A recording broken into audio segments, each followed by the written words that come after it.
Charmed made us believe the impossible, but did you know the show was inspired by real life? Well, kinda. Today, we're uncovering the magic behind our favorite magical TV show. Hold on to your broomstick because we're diving deep, from real-life soul bonds to an important detail that the show missed. Come on, we'll face them together. Do you remember the spare board? The inscription on the back. The power of 3 will set us free. The signs were clear from the very first episode. Charmed was drawing on parts of Wicca. In case you didn't know, Wicca is a formal religion in the United States. There was even a book that investigated the TV show. It had an entire section dedicated to how audiences felt about the portrayal of Wicca in Charmed. It mentioned audience members who appreciated the accurate portrayal of some elements while being disappointed by others. One audience member said it was disappointing that the writers tied Wicca to Christianity. Another audience member noted that some evil demons in Charmed carry the names of benevolent gods and goddesses in the Wiccan religion. Still, a lot of Wiccan audience members agreed that the TV show brought their faith into the public eye in a positive way. And for that, they'll cut the show creators some slack. So, which aspects of the show were heavily influenced by the nature-based religion? Well, for starters, there's the Book of Shadows. Hear now the words of the witches, the secrets we hid in the night.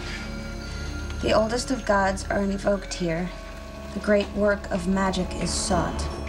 The Halliwell Warren Book of Shadows is the most iconic item in the show. The sisters always use it as a reference guide to learn about spells, potions, demons, and supernatural things. At times, we even see them add to it. IRL, Wiccans have a similar book. It has ancient rituals that followers can practice. There is also a personal Book of Shadows that each Wiccan has. It's similar to a journal where followers record their learnings and experiences. Maybe experiences like finding their familiar? Familiars are guides that help young witches when they first come into their powers, much like white lighters in the show.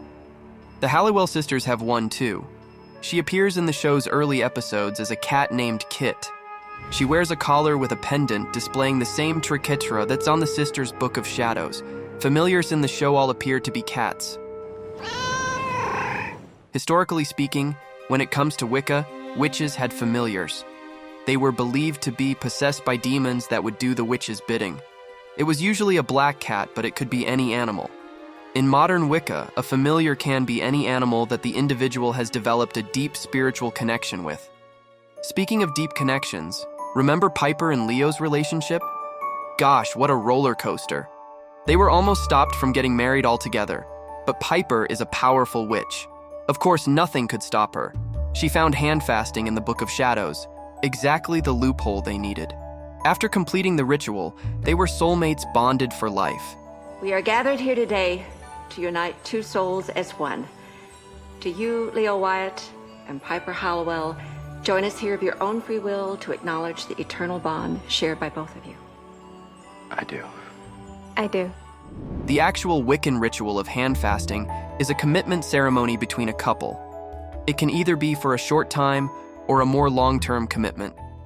Another common theme throughout the show is potions.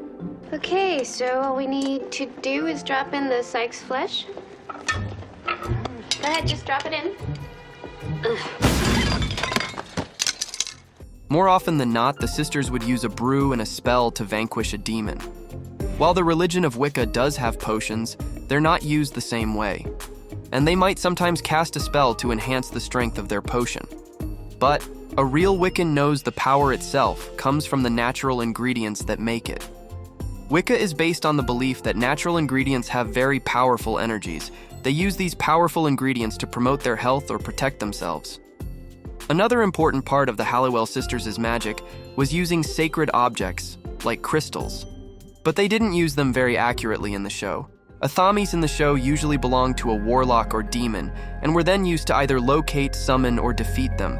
Athamis are actually supposed to be a personal item of a witch.